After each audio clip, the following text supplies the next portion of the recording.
game between the Avalanche and the Canucks in 2004 was sucker punched by Todd Bertuzzi.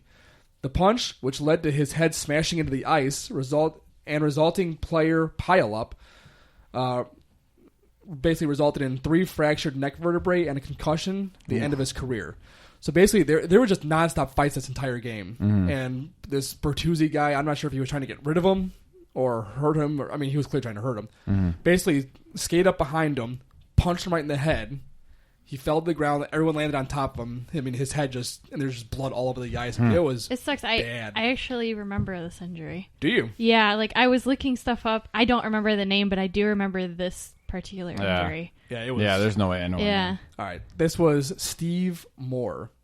Okay. And Bertuzzi was charged with assault from this hit. Wow. It is bad. He just came up right behind him, just punched him right in the head. What happened as a result of that? The charges, I think he did community service and stuff, but yeah, it was probably one of those things where the other guy did something to him earlier, They get really rough and hockey. Yeah, that go happens after all each the other. time. All the time. Yeah, that was which is one thing. They let him fight. Punch? Yeah, no, I know. Yeah, no, if you watch the video of but Steve dude, Moore, you're still punching him with a helmet on. That's gonna hurt your hand quite a bit. I think he might have had his glove on. Still, maybe. Have you punched a helmet? Maybe, with a glove, if you did it right, it wouldn't hurt much. Nah. The back of those things are pretty padded. Yeah. All right, next one up. In 1995, Dennis Martinez throws a heater that broke the jaw of this man. He later lost his vision in one eye, got glaucoma, and unfortunately passed away 11 years later. He was a Minnesota Twin. He just took a heater straight to the jaw. Right to the face. Nothing? Nope. All right. That was Kirby Puckett. I don't think that was immediately career-ending. You know what? That might have been the one that, because I said I don't think necessarily all of them were, but that one I don't think maybe wasn't. Yeah, I'm pretty sure he came back. It led to long-term issues. Yeah, because he couldn't. I think he woke up one day with blindness out of one eye, and he couldn't play at that point on. Yeah. So, yeah, I think you're right, Jeff. I think that wasn't necessarily. All right. Ugh. Are you watching the Bertuzzi hit? Yeah, because he hits him and he takes his head straight to the ice. That's probably where he got that fresh. He slams him all the way, goes straight to the head, and then you just see everybody else come in on top. Oh, yeah. All right, let's keep going. Number 7. This Detroit Lion, another lion. A lot of lions. Crap's happening to. Had his promising career cut short when he was injured on the field, resulting in a damage to 6th and 7th vertebrae. Even though he gave the crowd a thumbs up, he and the crowd would soon learn that he was paralyzed from the waist down in 1991. Ooh. I'm sure he didn't feel his legs and stuff. I feel like that's obvious, but I don't know if he fully understood I'm paralyzed and I'm not going to play again. And the crowd certainly didn't know. But as he was being carted off, he gave the little thumbs up because he can move his arms, but he was basically his right below his armpits down was basically paralyzed. Wow. So I know it's getting rough. I'm sorry. I thought Jeff would have an easier time, but I remember the injury at the time. I'll never come up with the name. Okay, that was Mike Utley. Okay. And I figured at the very least maybe we'd seen the heard about it or All right, we got 3 more. This baseball player for the Cleveland Indians died 12 hours after taking a pitch to the head from Carl Mays. Oh. And I've read that his death led to the ban of the spitball and to change dirty baseballs with clean ones. This is the reason why they gotta constantly change these balls out. Oh, gotcha. Yeah, it took a pitch straight to the head and knocked him out, and 12 hours later died. Some of those pitches can be 100 miles an hour. Yeah. So it's 1920, Cleveland Indians.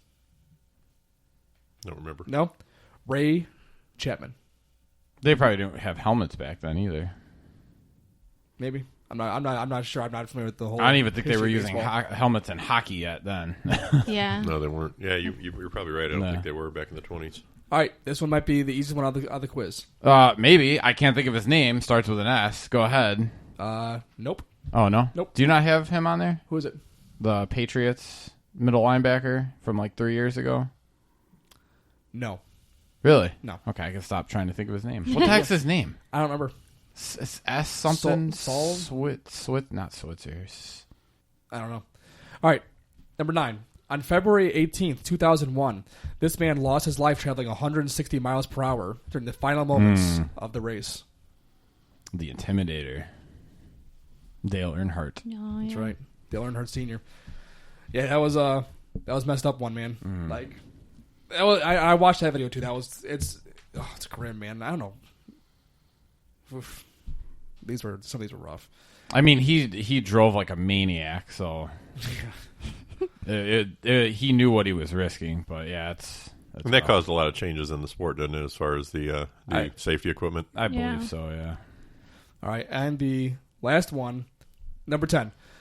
This baseball player suffered severe internal injuries after colliding with a wall going for a pop-up fly in the first game played in the Athletics' new park in 1909.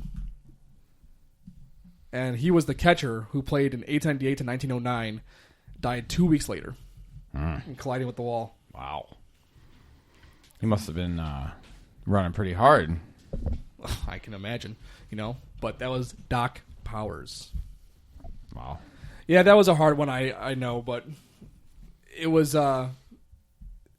it's so terrible, but at the same time, it's interesting to know these guys who play it. I mean, and it's their living, but it's fun too. Like they you have to love the game to play it professionally, and just these everyday things. I mean, you practice every day, you go to the games sometimes every day, and then just.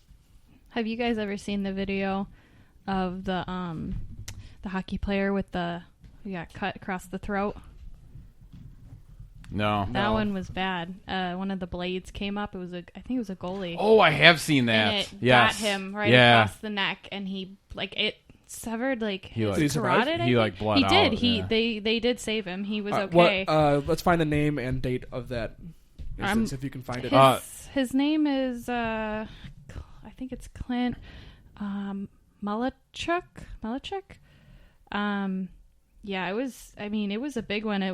He had needed 300 stitches to close a 6-inch wound. Oof. But he was back on the ice in 10 days. That's insane. That is insane. Wow. I think that's why the hockey, they have the guards on their neck now. Yeah. When did this happen? Let's see. Man, I didn't need it. It probably took all 10. I would need one of those chain link. You just need a chainmail. Yeah. It took all 10 days to get his blood back. Oh, Just sitting there in a full suit of armor. 1989, March 22nd. King, king, king, king, king. He's lost a little mobility behind the. I remember seeing that one. Crazy. Yeah. The guy I was thinking of on the Steelers, I was very close. What's the first name? Ryan. Wait, you're talking about the Steelers, you mean? That's what I said. You said Patriots, I think. Nope. Oh. You did the first time. You did. You said the guy you were trying to think of. I said Steelers. First time you said Patriots. Patriots Check the first tape. thing. Yeah, we'll check the tape. Oh, really? You said Patriots first. That's Ryan Shazier. Shazier, yeah. Yep. Yeah, that one was horrific. I remember they were talking about him playing again. Like I don't know if he ever will, but he's. I've seen him walk. It's not great. That was right. I saw that one happen. I wasn't at the game or anything, but I was watching that game. Mm-hmm. I saw it happen. That was rough. Well, that career should have been ending injuries. The one that happened to the Bears. Was it tight end or receiver a couple years ago? Yeah. Oh yeah. Tight end, I think. It was a tight I think end. so. Zach Miller. Yeah. That was. I believe that was a career under though. He came back and played. He just wasn't the same. Yeah. No, he was a moron. I think he's done now. He is. Yeah, he is. Yeah, I think he tried playing like a couple games. Yeah, it didn't work out. Yeah. I think. Yeah. Zach he Miller, should never even try to come back. Terrible looking. No.